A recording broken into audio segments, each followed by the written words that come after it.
Welcome to the compound, people. This is your boy Bry. We're coming at you with a generator situation. Now, as you know, your boy Bry's generator, during that tornado or whatever you want to call it, I was out of town, and it ran for something like 20 hours and it wound up burning itself up. Now, I have another person that actually has the same generator, and they actually started the generator up, and the problem what they did was they left the choke on and let it run. That's the choke, people.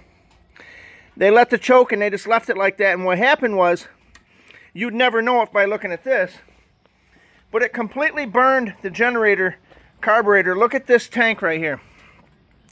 They're very fortunate actually that it didn't explode. That's the tank, and I don't even want to tell you how many components. Let's take a look over here.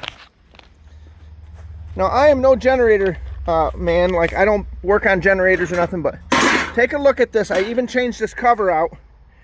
This is not oil, people. That is smoke. Look at the situation we have here. This is the carburetor. Do you see that? Right down to the wires, everything. This is the air breather. Look how hot this thing got. It melted everything down. It melted it down. I don't know how much longer it would have lasted before it exploded. But as you can see, your boy Bry took his old generator apart and to find out what was happening, and it wound up spinning a bearing. I do have a top half for it, a valve train, but I wound up having to change out a lot of parts on this other generator. As you can see, look how hot it got on the oil cover. You see that? It even burned the gasket on the back. Now, your boy Bry was very fortunate that I had a generator that only had an engine failure internally. It didn't ruin none of the parts. This is my brand new generator that I got to replace the one that I had. It's the Predator. Now, as you see, it's a little different model. This is a little different cover here, but it's essentially the same generator. And they're a good generator. They're a great generator, but the problem is when you run these, you're really not supposed to run them more than 10 hours or so before you drop the oil out of them. And in most situations, that's plenty of time for the power source to come back on. Now, since then, your boy Bry acquired this little generator here, and this is a good generator that says it won't run your whole house, but it will run your sump pump, for example. And in my situation, without a sump pump, the water will slowly start to creep up, and you could have a flood in your basement and wipe out some of your appliances, like your indoor furnace or whatever. So I replaced this. This was about $800 to replace that. This one here, I think I paid, I don't know, $400 or $500 for it. It's actually a very quiet unit. It's a unit that says it's very, very efficient. And it's a unit that says when this one here, it's a backup for this one. If this one fails, I'll go ahead and turn the sump pump on with that, or I could even run my outdoor wood boiler with that one, because it's only it will run 15 amps, no problem. Now, I want to bring you back over here to take a look at, I mean, if you were to just look at a glance, you would say, what do you have, a generator business going on? But no, I don't have a generator business going on. You can see this here was all burned. It even burned the rubber here, the rubber grommets. It burned this line here, this vent line. It burned it all, people. And as you can see, your boy Bry got it back up and running. And he put everything, you can see this here got a little charred, but the metal's not compromised. I do need to put the wheel kit back on it, but I think that's the last thing. So if you see here on this, I usually put these on here for service intervals. I put tape on there, but it does give you the rundown on how to run the Predator. This is my old generator tank because it's in better shape than that one. I don't trust that one. And you can tell it was mine because there's my name. But this one here would have been in the dustbin of society had I not rescued it with putting the old parts from my other generator onto this one. And the people didn't care. They were like, just get it out of here. It caught fire. It's probably no good. And your boy Bry went through and he actually tested everything out. You see the action here? I tested everything out on this panel. It even has a $100 battery on it. And the situation is I'm going to turn around and keep this as a backup to my backup's backup. And if the people that I got this from call me and say, we need a generator, we don't have one, well, at that point I'll bring this over and I'll drop it off and let them utilize it. But in a way, you could almost say your boy Bry's going into the generator business, because I have, I think, 3 or 4 or 5 generators here. We have one here.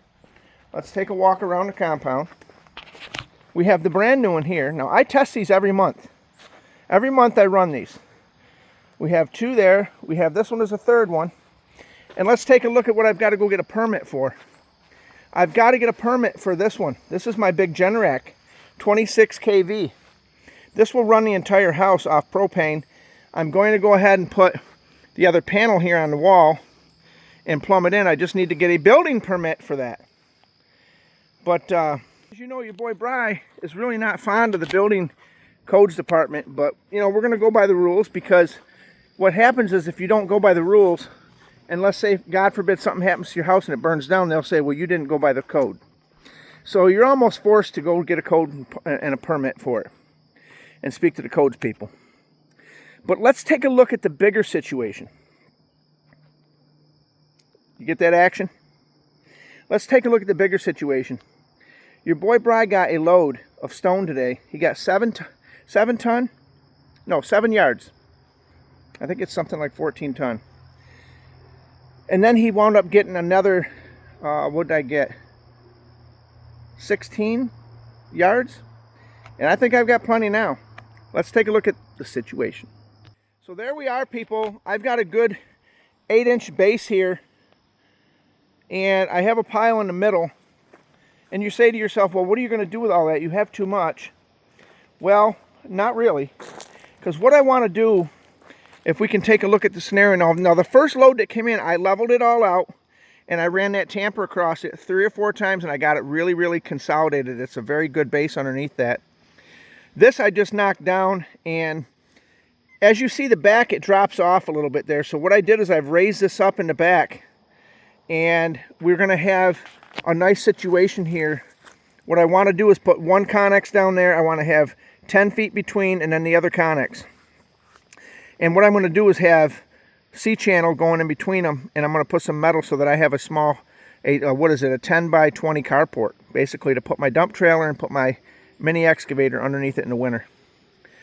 But your boy Bry said to himself, we're not afraid to do this kind of work, because let me walk you down on the situation here. Before your boy Bry was a turbine technician, working at the power facilities all around the country and actually around the world. I used to do this. This was my other life right here. I used to do grade work, concrete work, and setting forms and setting lines. Now what I have to do, because I have that knowledge, people, and you can't lose what they can't take from you, your knowledge, if you don't let them. And if you say to yourself, I'm not going to pay the long limousine dollar for someone to come in here and grade this off and spend $5,000, $6,000. I'm not doing that. Now you say to yourself, my friend Bry, what kind of money? We all want to know, what kind of money did it cost to get this stone in here brought in? Well, the first load was $326.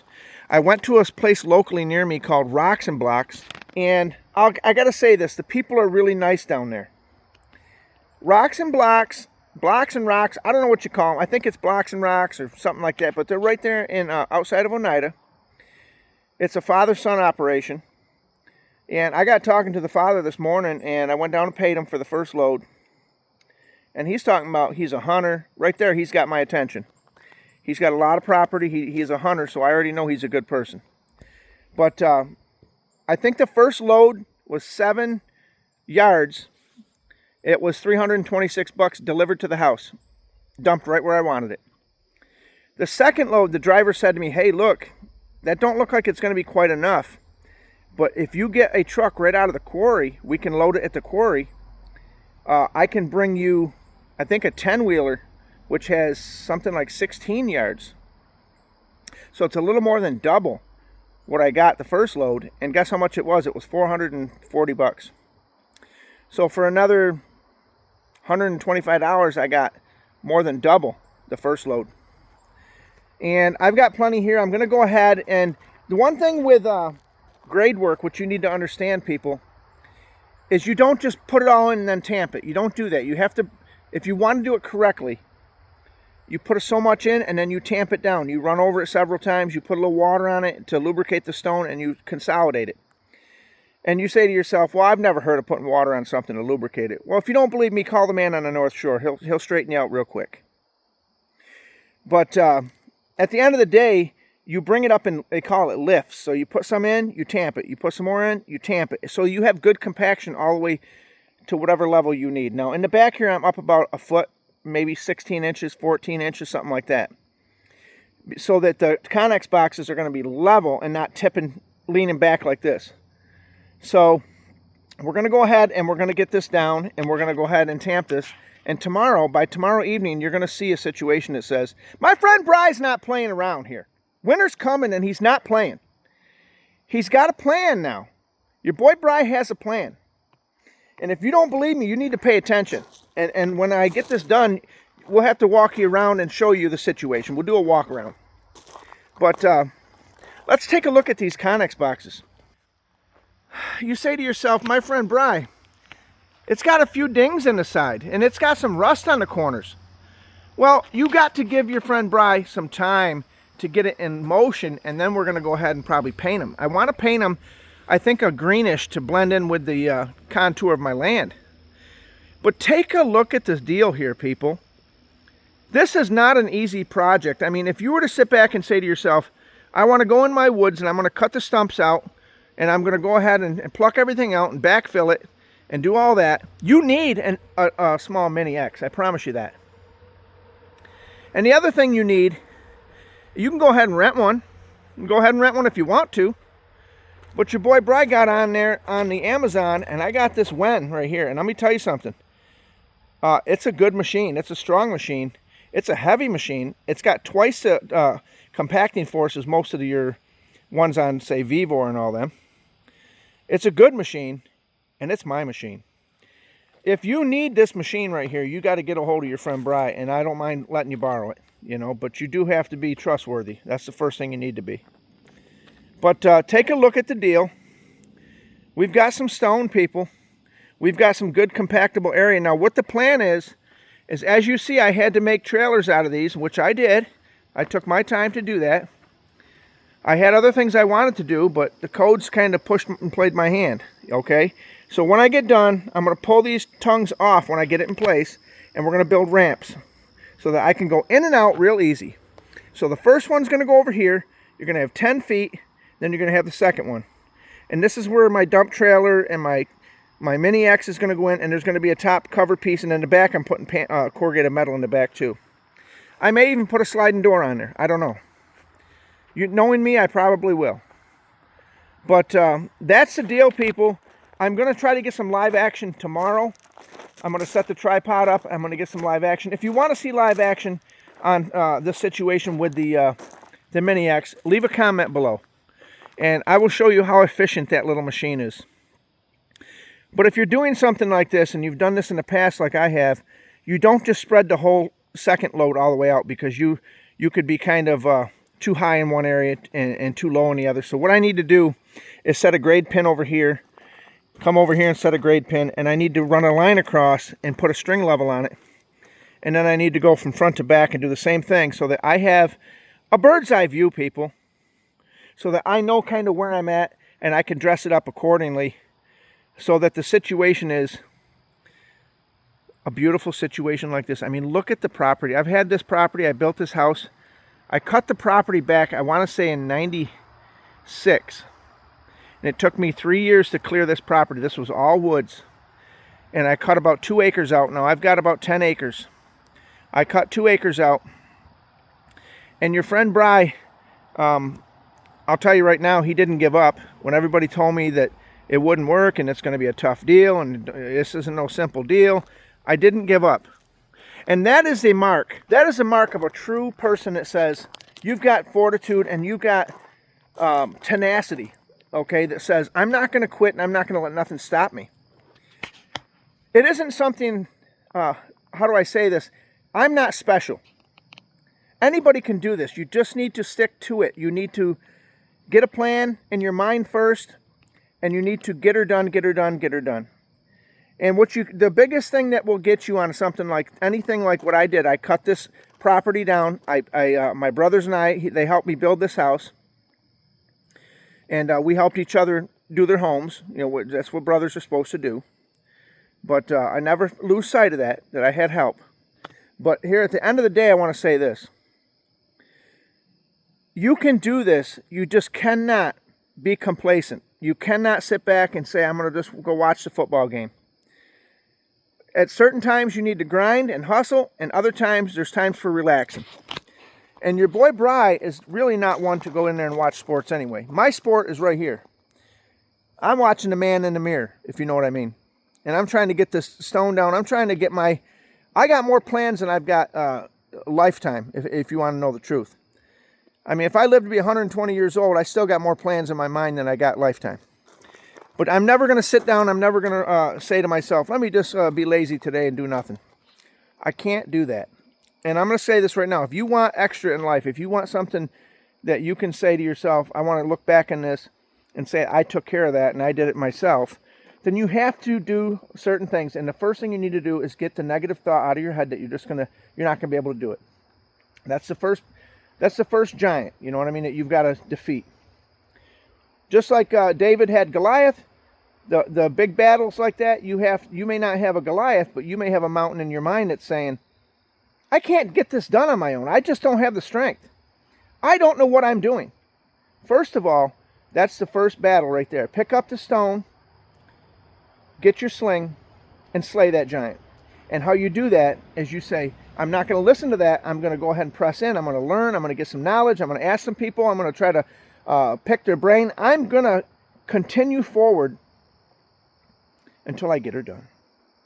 And your boy Bry is the type of person that his perspective is kind of like this stone. It's not going to, it's a difficult situation, but I'm not going to give in, and I'm not going to quit. This stone needs to go down, and needs to go down right, because if you're not doing it right, I think you know what the situation is. You're not doing it! But I'm definitely not down with the people that are trying to do things halfway. You know, and I'm going to say this right now. I'm dealing with some people sometimes, and